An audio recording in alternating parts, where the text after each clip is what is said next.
G'day guys, today I'm going to share with you 20 name recognition activities. These are activities that help your child to learn their name through play, which is the best way to learn.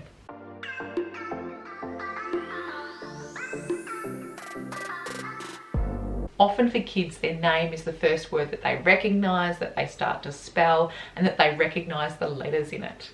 That's definitely the case for my daughter. She's even memorised how to spell her name. So like I said, 20 activities I want to share with you. I've actually got some bonus ones because there's just so many. I always find with my daughter, activities that have her name in it are more meaningful, they last longer, it's following the child's interests, it's following their leads, and it's just really exciting for her. So let's get into it. The first one I want to share is peg match or clothespin match. Basically what I did, this was fast to set up, is I grabbed these pegs with a permanent marker, Sharpie, I just wrote on them her name, and then I grabbed some cardboard and wrote on that, and then we matched them together. When I first did this activity, we started this over a year now, I just modeled how to do it. Initially the focus was matching the pegs, and as we've gone on, she's shown more interest in her name. This activity works fine motor skills, grip strength, and it's super simple to set up and leave on the shelf. So it's a great Montessori shelf idea. The next one is a salt dough puzzle.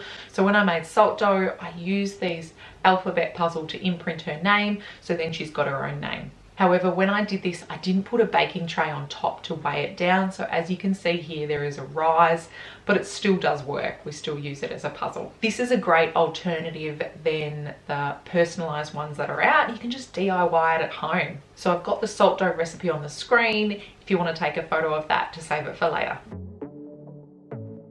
The next one is doing watercolors. So I wrote her name out, handed her some watercolors, and then let her do what she wanted with it.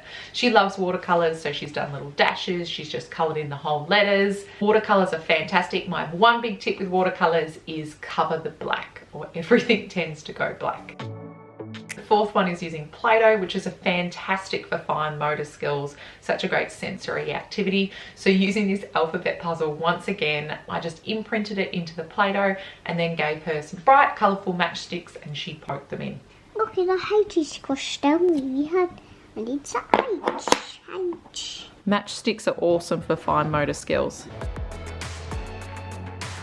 The next one is using tissue paper, or even little bits of paper.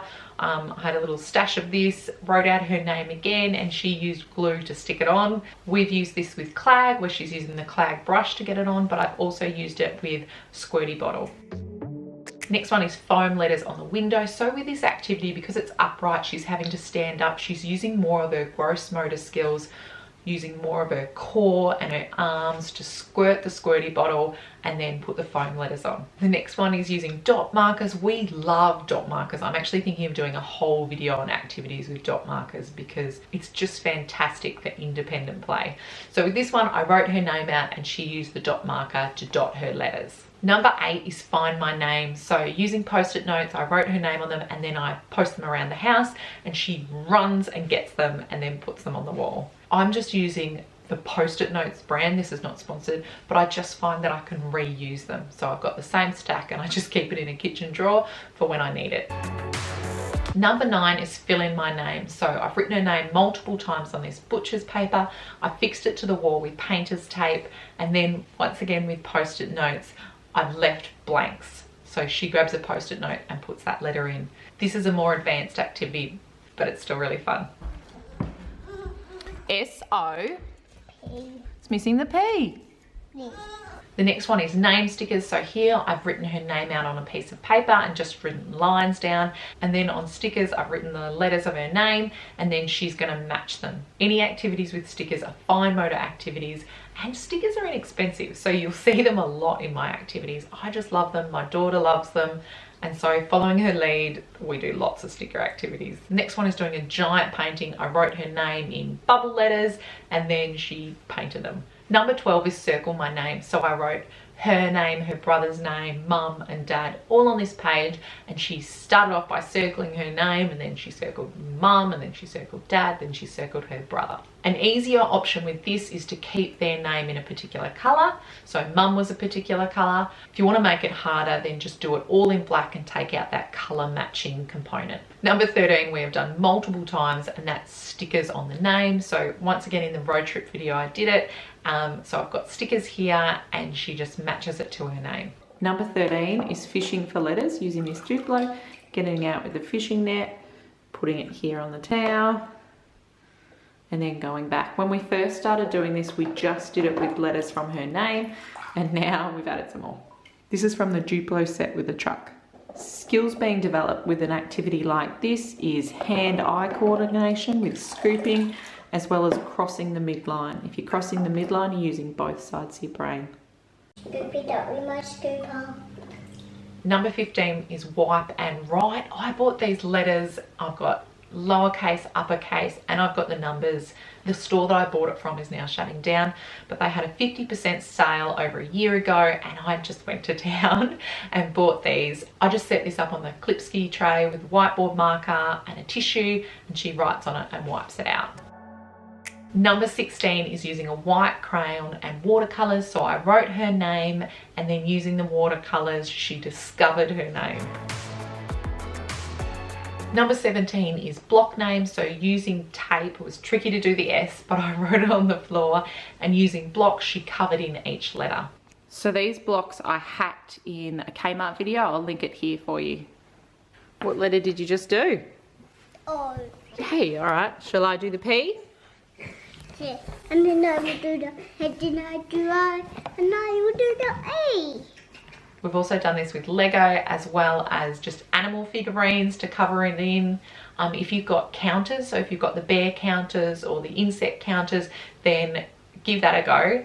So like I said, using the same tape that I put on the floor. This is just tape from Kmart in the stationery section. And then these little animals are in there too. I think they're a few bucks. I'll put it on the screen for you. And then I dumped them all there and she matched them. And look how awesome it looks. Number 20 is DIY puzzle, so using cardboard and markers. The hardest thing I found with this was trying to draw the same size letters. So I wrote her name on one piece of cardboard and then the same on the other piece of cardboard. And I did the same colors as well when we first did this one. So there was color matching as well. And then I cut one out with an X-Acto knife, hot glued them both together, and then put the pieces in and out. This is so inexpensive, especially at the moment. We're all getting deliveries, so there's cardboard boxes. Please save them and use them in play. When I did this puzzle over a year ago, I didn't use thick enough cardboard, so try and find as thick as cardboard as you've got, and also space out the letters.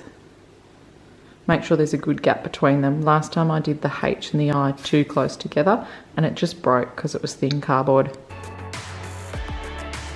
Number 21 is using these magnetic tiles. This is kinetic tiles. We absolutely love these. I bought some for my daughter for Christmas. I have an affiliate link to their company if you'd like to buy some. This is with using a whiteboard marker. Just wipes off really easy too. Gone. And this is the chalk marker, and it wipes off easily with a tissue. Can you put in the missing letters? Where? S-O.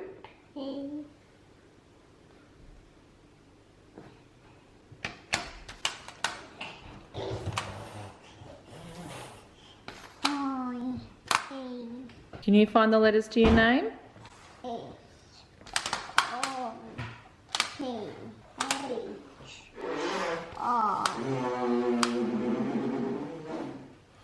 I'll link that in the description below. When you click the link below, when it opens on the page, you just need to go up the top here and just change to the currency that you need. Number 22 is throwing. So I wrote her name on some ball pit balls, which we love using in play, put it on toilet paper rolls, and then I gave her a ball to throw and trying to knock off each letter. So once again, gross motor skills, using her whole arm. Ooh, what did you knock? And I do like to do a lot of physical activities with my daughter as well, so this is a really fun one. Number 23 is using these tiles that I got from Woolworths. They were giving them out for free. So I just wrote her name once again and she matched the tiles to it. The next one is using a cookie tray. I used just permanent marker to write on it, and then using the magnets, she matched the letters. And the last one I want to share, because I just keep thinking of more ideas and activities that we've done, is once again with Play-Doh. And I actually have these Play-Doh letters that we can stamp out. We're going to do this one today. As always, thank you so much for watching. I'm grateful you're here. Happy playing. Bye.